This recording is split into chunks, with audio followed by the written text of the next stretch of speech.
नमस्कार मित्रांनो. येत्या 17 डिसेंबर पासून सुरू होत असलेल्या इन्व्होकिंग एंजल्स बद्दल बरंच कुतूहल आहे, बरेच प्रश्न आहेत आणि याच प्रश्नांचं स्पष्टीकरण देणारा आजचा हा व्हिडिओ आहे. एंजल अनाऊन्स झाल्यापासनं बऱ्याच लोकांच्या मनात प्रश्न आहेत की एंजल म्हणजे नेमकं काय, एंजल केल्यावर काय होतं आणि या एका पाश्चात्य कॉन्सेप्टला आपण का शिकतोय बरं, आणि या सगळ्याचा माझ्या आयुष्यावरती खरं तर काय उपयोग होईल, या सगळ्या प्रश्नांची उत्तरं आज समजून घेण्याचा प्रयत्न करूया. एंजल म्हणजे नेमकं काय. प्रत्येकाची स्वतःची एक फ्रिक्वेन्सी असते आणि आपण सगळेजण त्या फ्रिक्वेन्सी बँडविड्थमध्ये जगत असतो. जसं आपली आणि प्राण्यांची फ्रिक्वेन्सी सेम आहे का? डेफिनेटली नाही. ते एका वेगळ्या बँडविड्थमध्ये जगतात, आपण एका वेगळ्या बँडविड्थमध्ये जगतो. तसंच प्रत्येक गोष्ट ही या एनर्जी स्पेक्ट्रममध्ये जगते.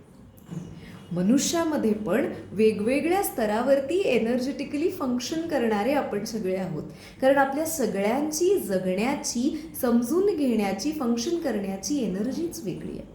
आपल्यामधली जी इव्हॉल्व्ड माणसं असतात, जी स्पिरिच्युअली सिद्ध करतात स्वतःला, ज्यांना सेल्फ रिअलायझेशन होतं, ज्यांना आपण सद्गुरू मानतो, गुरु मानतो, यांची आपल्यापेक्षा एनर्जी बँडविड्थ वेगळाच आहे ना. आणि त्यांच्यावरती जो एनर्जी बँडविड्थ जो सूक्ष्माकडे सुरू होतो, तो ज्या एनर्जीला आपण प्रार्थना करतो ती सूक्ष्मच आहे ना, त्याला फिजिकल फॉर्म नाही आहे, त्याला आपण देण्याचा प्रयत्न केलेला आहे. ह्याच एनर्जी बँडविड्थ मधली एक एनर्जी आहे एंजल्सची. एक फ्रिक्वेन्सी आहे जी आपल्याला मदत करू शकते जर आपण त्या एनर्जीला कनेक्ट झालो तर. असं म्हणतात की यू कॅनॉट नॉट कम्युनिकेट. याचा अर्थ काय समजून घेऊया. आपण सगळेजण आपल्या गाभ्याशी मूलतः एनर्जीच आहोत. सो आपण कॉन्स्टंटली एक एनर्जी ट्रान्समिट करतोय आणि रिसीव्ह करतोय. आपली फ्रिक्वेन्सी कशावर ठरते?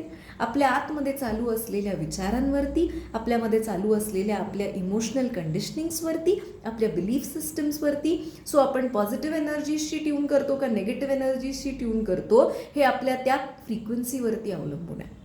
आणि तुम्ही ठरवलं म्हणून तुम्ही ट्रान्समिट करताय असं होत नसतं. You are constantly transmitting and constantly receiving. So ज्या वेळेला हे कंटिन्युअस कॉन्शियसली अनकॉन्शियसली सुरूच आहे, तर कॉन्शियसली जर आपण ही एनर्जी एका पॉझिटिव्ह चॅनलकडे डायरेक्ट करू शकलो तर आपल्या आयुष्यामध्ये निर्माण होणारे अनुभव पण या पॉझिटिव्ह कॅटेगरीचे सुरू होतील ना. एंजल्स हा त्याच सूक्ष्म लेवलमधला एक स्तर आहे ज्याच्याशी आपण जर कनेक्ट करायला शिकलो तर ऑटोमॅटिकली आपली जगण्याची अवस्थाच बदलायला लागते. कारण जी एनर्जी आपण प्रोसेस करतो तसेच अनुभव आपल्याला आयुष्यामध्ये यायला लागतात. बरं, ही काय पाश्चात्य संस्कृतीतली कॉन्सेप्ट आहे का? नाही. आपल्याकडे पण एंजल्सचे दाखले आहेत, ज्याला यक्ष, किंकर अशा नावानी याचे दाखले आहेत. पण आपल्याकडे देखील जसं एंजल्स, प्रत्येक गोष्टीची एक एंजल आहे. पैशाची एंजल आहे, हेल्थची एंजल आहे, रिलेशनशिप्सची एंजल आहे, बुद्धीची एंजल आहे. आता आपण जर बघितलं तर आपल्याकडे या सगळ्या गोष्टींकरता दैवत आहेत. पैशाचं दैवत आहे, बुद्धीचं दैवत आहे, बळाचं दैवत आहे, ज्ञानाचं दैवत आहे. पण दैवत म्हटलं की त्याला पूजायचं कसं हा प्रश्न येतो.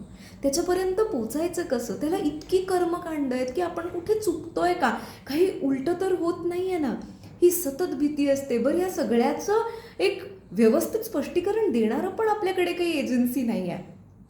सो एनर्जी फील्ड तोच आहे, फक्त नाव वेगळं वापरतोय का? कारण या सगळ्या नावांवरती काम करणारी माणसं आहेत ज्यांनी ही एंजल थेरपी जगापर्यंत आणली, ज्याच्यामुळे या एनर्जी बँडविड्थपर्यंत पोचणं कितीतरी सोपं झालेलं आहे. सो ज्या वेळेला आपण ह्या सगळ्या फील्डशी कनेक्ट करतो, होतं काय? आपण ज्या वेळेला आपल्या सिस्टममध्ये पॉझिटिव्हिटी प्रोसेस करतो, आयुष्यात घडणार काय आहे? पॉझिटिव्ह अनुभव वाढणार आहेत ना. सो ज्या वेळेला आपण ह्या सगळ्या पॉझिटिव्ह फ्रिक्वेन्सीशी कनेक्ट करू, काय घडेल आपल्या आयुष्यात?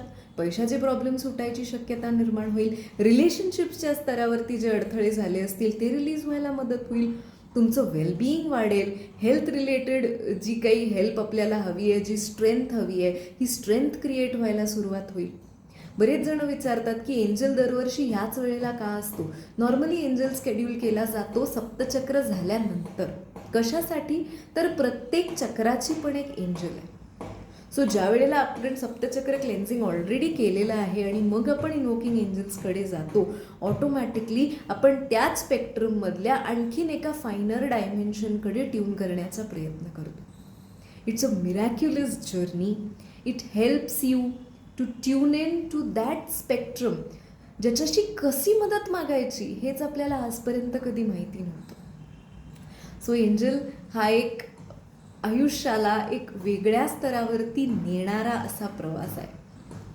आणि गंमत ही आहे की हा विषय आपल्यापर्यंत ज्या वेळेला येतो त्यावेळेला कुठेतरी आपण त्या स्पेक्ट्रमच्या आसपास असतो, म्हणून हे असे विषय आपल्या आयुष्यात सुरू होतात. सो येत्या 17 तारखेला इन्व्होकिंग एंजल्स वर्कशॉप सुरू होणार आहे. 17 तारखेला रविवारी सकाळी 10:30 ते 12:30 झूमवरतीच. पूर्ण 6 दिवस हा प्रोग्राम झूमवरच होणार आहे. ऑनलाईन प्रोग्राम आहे. सो ज्यांना रजिस्ट्रेशन्स करायचे आहेत खाली दिलेल्या नंबर्सवरती तुम्ही डेफिनेटली रजिस्टर